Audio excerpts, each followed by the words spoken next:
Question today comes from Sacramento. Let's give a listen. Hi, Fred and Debbie. This is Sarah from Sacramento.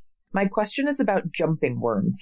I've heard they're very destructive, and unfortunately, I recently found 3 in my yard, so I'd like to know a little more about them. My question has 3 parts. First, how much of a concern are these worms for the home gardener? And second, is there anything I could or should be doing about the jumping worms? Like, should I kill the worms when I find them or just leave them be? And third, I keep reading that their castings deplete the soil. I'm wondering if that's actually true, and if so, why are these worms so different from other types of worms, which are generally good for the soil? I have heard the jumping worms eat organic matter really quickly, so could I offset this by simply adding a lot more mulch? Any other advice for me? Thank you so much. Jumping worms. Yeah, indeed. We've tackled this topic before here on the Garden Basics podcast, but the jumping worms are jumping all over the place. Debbie Flower is here, America's favorite retired college horticultural professor. And golly, now we have them in our own backyard, Debbie. Yeah, that's unfortunate. Right. And one of the primary ways they spread is through fishing bait.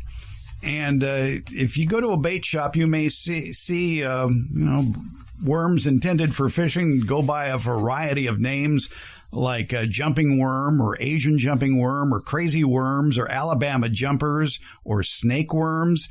Don't buy them.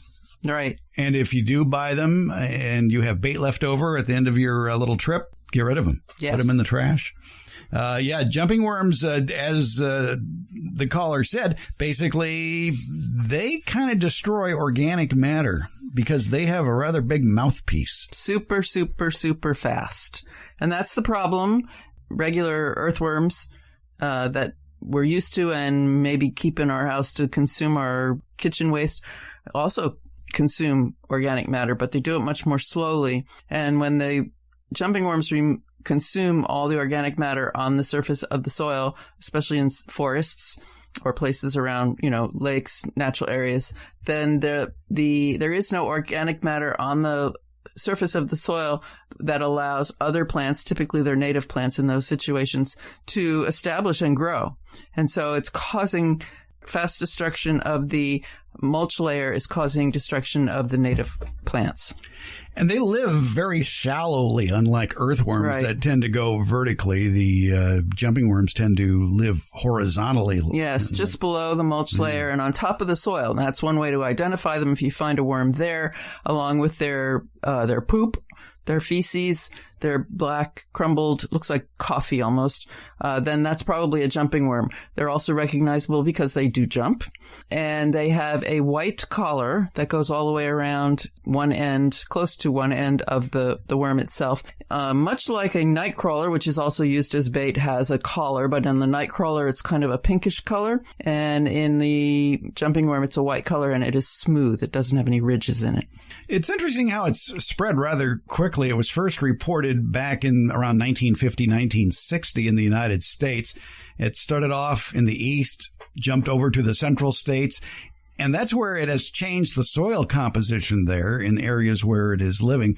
Its soil composition changes so that the soil is more water resistant, actually. Yeah, it becomes more mineral. Because they're not bringing the organic matter into the soil like an earthworm would do, they're leaving it on the surface, and they've already broken it all the way down. The mineral component of soil becomes greater. An ideal soil will have 45% mineral and then about 5% organic. And 5% doesn't sound like much, but it makes a huge difference in the quality of the soil. The soil gets so crumbly that it does improve water percolation, but way too much. Yeah. That's the problem there. And it's basically not helping your plants out because it's destroying that matter before the microbes in the soil have a chance to work it. Right. It's not bringing it down into the soil. The healthy soil has a poop loop. And the bigger things that we can see, like worms, first eat the organic matter. They get what they can from it. They poop out what they can't. And then the next level of organisms eats their poop and does the same thing, does their pooping, and the next level of smaller organisms eats theirs, et cetera, et cetera, et cetera. And each one releases something different into the soil that is beneficial for the plants. And we don't get that poop loop when we have the jumping worms. Oregon State University has a lot of good information online on the jumping worms. I'll have a link to that in today's show notes. And they advise, too, that the jumping worms and their cocoons can be transported via soil, compost, or other organic materials. So you want to check all that stuff when you're transporting material from one property to another or bringing home a new purchase, and check all soil and organic material, especially if you're buying it from a sand and gravel yard, to make sure that it doesn't have any in there. Right. And if there's a community or organic mulching going on with where you live, and let's say you're using your blower or rake to collect your leaves and you put them at the curb or you put them in your green waste can or however you do that, you can collect the egg cases with it. And then it goes to the organic waste station, or maybe it gets used as mulch somewhere else. And so it can be transported that way. So knowing what it looks like and that it's very close to the surface is good. When you bring home a potted plant, you can do the mustard check. The mustard check. Do I need to break out the Frenches on this one? Yes, you do. Yeah, it's interesting about the fact that maybe your nursery is selling plants with those critters in them. Hopefully not, but check them before you leave, that's for sure. Oregon State advises to buy bare root stock when possible. Good luck on that, as more and more plants now are potted up before they even leave the wholesale nursery to make it easier for the retailers. And on a personal basis, if you do have the jumping worms in your yard and you know it, never share the compost, the mulch, the soil, or plants with a known infestation. You mix mustard and water and you pour it on the soil, and the mustard irritates the jumping worms and they come up. So you know everything. It irritates all the insects and they will come to the surface. But is that why I don't like mustard? It's great for leg cramps. The proportions are written here somewhere. How do you use mustard for leg cramps? You just eat it. Oh, okay, good. Maybe you spread it on your legs. Ooh, that'd be lovely. One other way to control jumping worms is to heat the soil. Jumping worms and their cocoons are unable to survive temperatures above 104 degrees Fahrenheit, and increasing soil temperatures above that threshold is one way to manage jumping worm populations. You can tarp sections of soil or compost that receive direct sunlight, or temporarily place soil in plastic bins and place that in direct sunlight. Oregon State also says to control jumping worms, you could perform a controlled burn. Don't do that. No. Especially not in the West. But the mustard solution is you mix a gallon of water with 1/3 cup of ground yellow mustard seed and pour this slowly into the soil. It won't hurt the plant, but worms, even good worms, will come to the surface and you can check for the bad guys. How long does it take for the worms to come up? It's going to be pretty quick. If I had known this when I was a kid, I would have done it in my grandfather's compost pile because he liked to collect worms for fishing. Yeah. Yeah. Huh. It just irritates them, the mustard. What's in it that does that? Good mustard. Okay. All right. I don't know specifically. So again, that's 1/3 a cup of ground mustard seed to a gallon of water. Yes.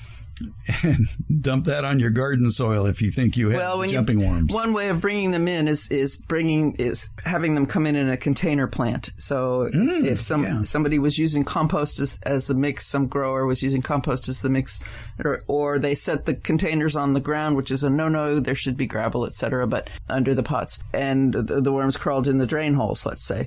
And you want to just be sure that you're not bringing them into your pristine garden. And that's the other reason to check all containers when you buy them at the nursery. Look at the bottom of the container for slugs. Right. It's a common place for slugs to hide. Right. So brush it off. Yeah. And if you hire equipment, did you mention this already? No. If you hire equipment, somebody to rototill, don't do that very often.